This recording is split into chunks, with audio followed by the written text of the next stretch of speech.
नमस्कार मित्रों, मनोविज्ञान की कक्षा में आपका एक बार पुनः स्वागत है।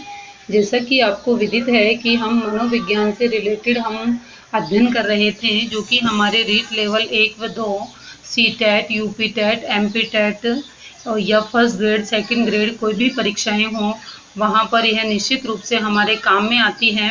तो हम मनोविज्ञान के बारे में हमने थोड़ा सा कल अध्ययन किया था कि मनोविज्ञान क्या है और कौन सा कहाँ से कहाँ तक इसका विकास होता है। तो जैसे मैंने आपको बताया था कि मनोविज्ञान के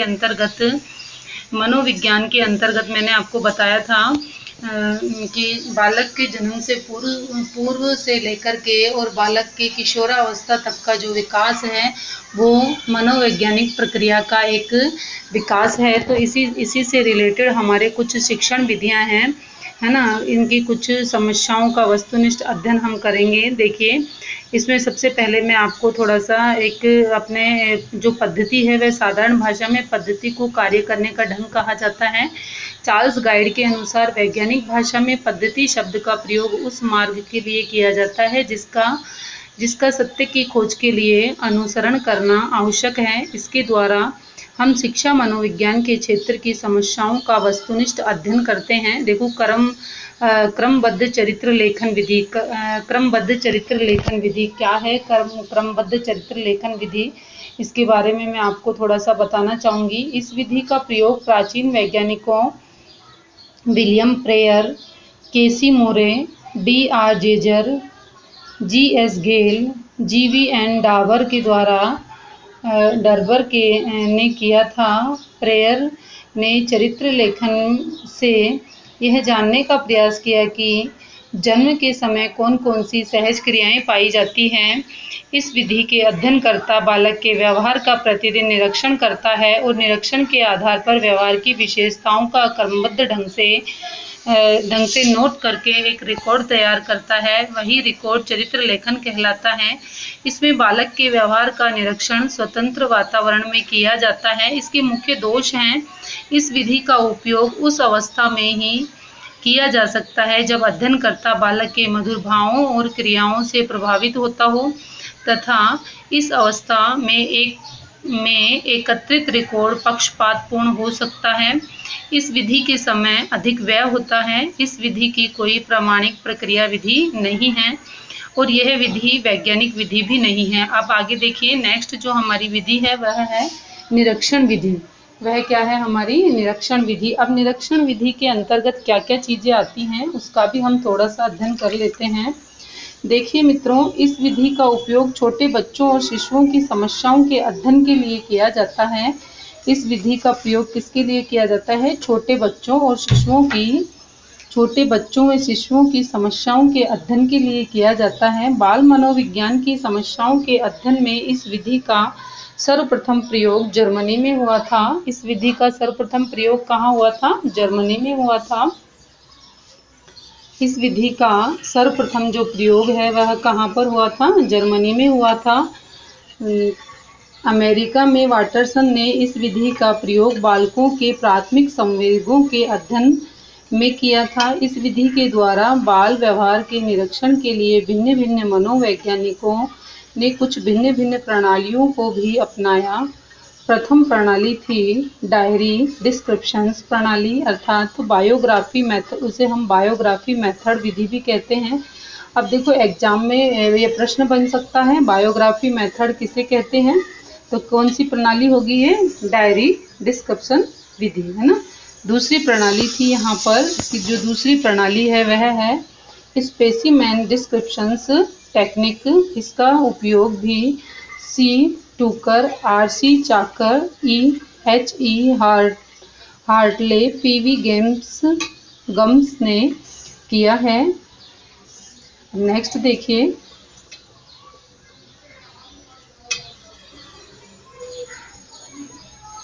P.V. गम्स के द्वारा किया गया है। तीसरी प्रणाली है इवेंट सैम्पलिंग। इसका प्रयोग H.C. दवे, A.T.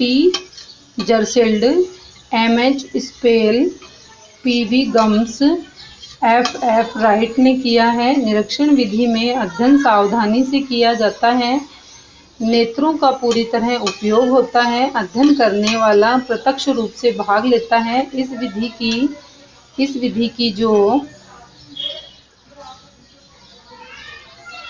विधि की सहायता से निरीक्षण विधि अध्ययन सावधानी से किया जाता है। नेत्रों का पूरी तरह उपयोग होता है। अध्ययन करने वाला प्रत्यक्ष रूप से भाग लेता है। इस विधि की सहायता से सामूहिक व्यवहार का भी अध्ययन किया जाता है। यह सामूहिक व्यवहार के अध्ययन की आवश्यकता होती है और वहाँ इस विधि का उपयोग बहुधा प्राथमिक आंकड़ों के संकलन के लिए किया जाता है। निरीक्षण विधि की सहायता से मनोवैज्ञानिकों की विभिन्न समस्याओं को प्राथमिक निरीक्षण के आधार पर चुनते हैं। प्राथमिक निरीक्षण के आधार पर इन्हें चुना जाता है। प्राथमिक निरीक्षण के आधार पर इन्हें चुनते हैं। निरीक्षण विधि के प्रकार सरल व अनियंत्रित निरीक्षण विधि है, व्यवस्थित अथवा नियंत्रित निरीक्षण विधि है, सहभागी विधि है, असहाय निरीक्षण विधि है। अब इसके दोष हैं। निरीक्षणकर्ता की मनोवृत्ति का प्रभाव। अनियंत्रित निरीक्षण विधि के द्वारा समस्या का अध्ययन पूर्ण योजना से नहीं किया जाए तो परिणाम अविश्वसनीय एवं वैध नहीं होते। भिन्न भिन्न निरीक्षणकर्ता भिन्न भिन्न निष्कर्ष निकालते हैं। इस विधि के द्वारा परिणाम अप्रामाणिक होते हैं। महत्व उपकल्पनाओं के निर्माण में सहायक है। पारंपरिक संबंधों का अध्ययन करना सरल है। जितने भी हमारे पारंपरिक समस्याएं हैं, पारंपरिक संबंधों का अध्ययन करना इस विधि के अंतर्गत सरल होता है और नियंत्रित व वैज्ञानिक निरीक्षणों के द्वारा परिणाम वस्तुनिष्ठ होते हैं। वैज्ञानिक निरीक्षणों से प्राप्त परिणाम विश्वसनीय, शुद्ध और सार्वभौमिक और वैज्ञानिक होते हैं। तथा अगली जो विधि है वह है हमारी प्रयोगात्मक विधि। अगली विधि कौन सी है हमारी? प्रयोगात्मक विधि। अब प्रयोगात्मक विधि के अंतर्गत देखिए कि हम किसी भी चीज़ को, नाम से ही देखो प्रतीत हो रहा है कि किसी चीज़ को समझने के लिए हम जैसे प्रयोगशाला के अंतर्गत क्या किए जाते हैं, प्रयोग किए जाते हैं, ठीक उसी प्रकार से इस विधि के अंतर्गत भी ऐसा ही किया जाता है। ये देखिए, प्रयोगात्मक विधि को समाज वैज्ञानिकों ने प्राकृतिक विज्ञानों से लिया है। इस विधि के द्वारा कार्यकरण संबंध का अध्ययन वैज्ञानिक ढंग से किया जाता है। इस विधि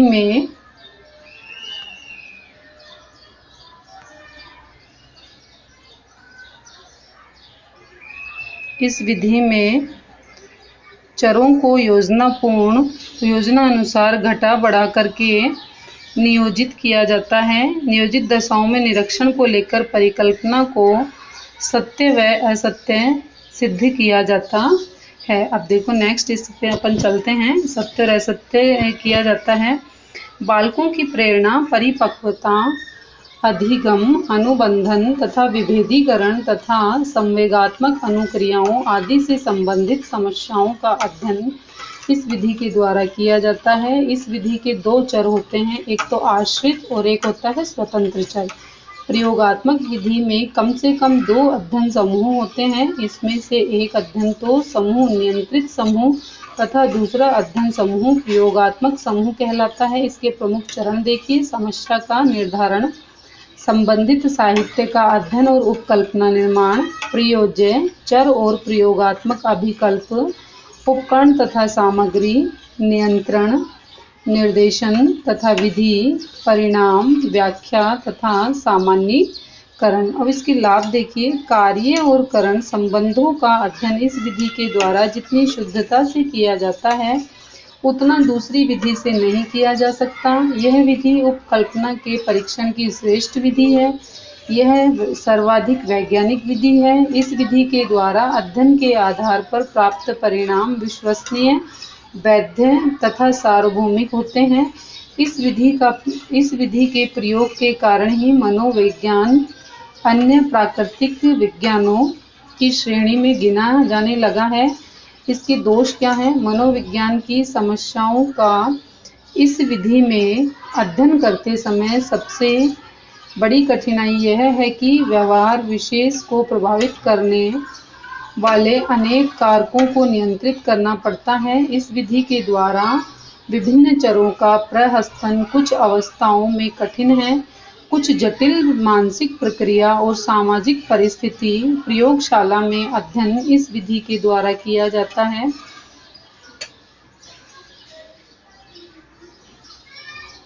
प्रयोजों का पता चलता है, उन पर प्रयोग किया जा रहा है, तब उसका व्यवहार उतना स्वाभाविक नहीं रहता है जितना सामान्य अवस्था में। प्रयोज्य प्रयोगकर्ताओं के साथ सहयोग नहीं करते हैं। जो प्रयोग करता है वे प्रयोज्यों के साथ में सहयोग नहीं करते हैं। अभी देखिए नेक्स्ट है विकासात्मक तकनीकी।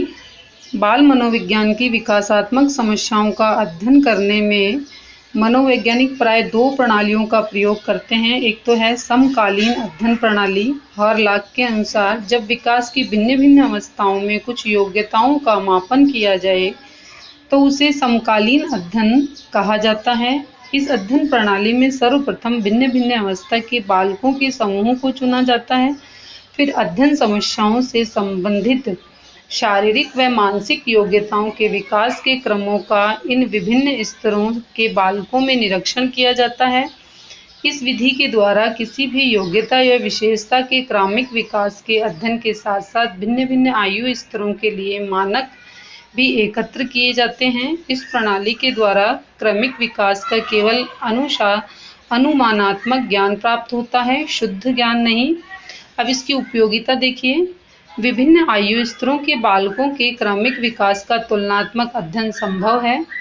प्रत्येक आयु सीमा के लिए आंकड़ों के आधार पर मानक तैयार होते हैं। जो भी आंकड़े हैं उन्हीं के आधार पर मानक तैयार हो जाते हैं। इस प्रणाली में अध्ययनकर्ता की आवश्यकता नहीं होती है। दीर्घकालीन अध्ययन प्रणाली। इस प्रणाली में एक ही आयु स्तर के बालक समूह को चुना जाता है। फिर समूह के बालकों की आयु के बढ़ने के साथ साथ और उनकी मानसिक और शारीरिक योग्यताओं के विकास क्रम का निरीक्षण और ज्ञापन किया जाता है और अंत में इन आंकड़ों के आधार पर विकास क्रम को ज्ञात किया जाता है। उपयोगिता। इस प्रणाली में प्रतिदर्श त्रुटियों की संभावना नहीं रहती है। इस प्रणाली की सहायता से व्यक्ति स्तर पर प्रत्येक बालक का अध्ययन करता है। सामाजिक, सांस्कृतिक व वातावरण संबंधी परिवर्तनों का बालक के व्यवहार विकास पर पड़ने वाले प्रभावों का अध्ययन इस प्रणाली के द्वारा किया जाता है। किसी निश्चित अवधि में बालक के विकास के गुण तथा मात्रा आदि का ज्ञान इसी प्रणाली के द्वारा किया जा सकता है। इसकी प्रमुख जो सीमाएं हैं अर्थात इसके दोष, सीमाएं क्या होती हैं, दोष, जो इसके दोष हैं वो भी मैं आपको बताती हूँ। देखिए, समय और धन का इसमें बहुत अधिक व्यय होता है। ये दीर्घकालीन है, मतलब बहुत लंबे समय तक चलने वाली है अपनी प्रणाली है, विधि है ना। नेक्स्ट देखिए, प्रतिदर्श को स्थायी रखना कठिन है। यदि अध्ययन समूह के किसी बालक के स्थानांतरण के अध्ययन में कठिनाई उत्पन्न होती है। साक्षात्कार विधि। इस विधि में साक्षात्कारकर्ता प्रत्यक्ष रूप से सूचना दाता से अध्ययन समस्या के संबंध में सूचना प्राप्त करने का प्रयास करता है। इस विधि का प्रयोग सहायक या सहयोगी विधि के रूप में किया जाता है। मनोविज्ञान के सभी क्षेत्रों में अध्ययन संभव है। इसके प्रकार हैं प्रामाणिक साक्षात्कार विधि और अप्रामाणिक साक्षात्कार विधि। इसके दो प्रकार हो गए, एक तो प्रामाणिक और एक है अप्रामाणिक। ठीक है। अब देखिए इसकी सीमाएं हैं। अध्ययनकर्ता के लिए साक्षात्कार के लिए व्यक्तियों को तैयार करने में कठिनाई होती है। इस समस्या का संबंध व्यक्ति के तुलनात्मक पहलुओं से होता है, तो लोग अपने व्यक्तिगत जीवन के संबंध में जानकारी नहीं देना चाहते। सूचनादाता समस्या के संबंध में जो जानकारी देता है उसकी पुष्टि करना कठिन है। सूचनादाता साक्षात्कारकर्ता से या साक्षात्कार के कारण से भयभीत भी हो सकता है। ऐसी अवस्था में वह सही प्रत्युत्तर नहीं देता है। प्रयोज्य को अध्ययनकर्ता के सामने बोलने में कठिनाइयां होती हैं। देखो, जो भी प्रयोगकर्ता होता है ना, उसको अध्ययनकर्ता के सामने बोलने में कठिनाई होती है। ठीक है, इसका महत्व देखो, इस विधि का महत्व देखिए क्या है। इस विधि का महत्व भी मैं आपको थोड़ा विस्तार से समझाना चाहूँगी। देखिए, इसका महत्व, इस विधि के द्वारा समस्याओं या घटनाओं का अध्ययन किया जा सकता है जिसको हम देख सकते हैं, देख नहीं सकते, अथवा निरीक्षण विधि द्वारा अध्ययन नहीं किया जा सकता है। इस विधि के द्वारा गत घटनाओं का अध्ययन सरलता से किया जा सकता है। बाल मनोविज्ञान में विभिन्न मनोवैज्ञानिक व्याधियों के निदान में यह उपयोगी विधि है। अगली है प्रश्नावली विधि। विधि नंबर 6, प्रश्नावली विधि। अब देखो, नाम से ही प्रतीत हो रहा है, इस विधि के अंतर्गत क्या पूछे जाते हैं, प्रश्न पूछे जाते हैं। इस विधि के अंतर्गत क्या पूछे जाते हैं, प्रश्न पूछे जाते हैं। जब अध्ययन इकाइयों का क्षेत्र विस्तृत एवं सूचनादाताओं की संख्या अधिक होती है, तब इस विधि का प्रयोग किया जाता है। प्रश्नावली प्रश्नों की एक उद्देश्यपूर्ण सुनियोजित सूची है जिसके द्वारा अध्ययन समस्या के संबंध में अध्ययन इकाइयों से उत्तर प्राप्त किए जाते हैं तथा प्राप्त उत्तरों को व्यवस्थित करके सांख्यिकीय विश्लेषण की सहायता से परिणाम प्राप्त करते हैं।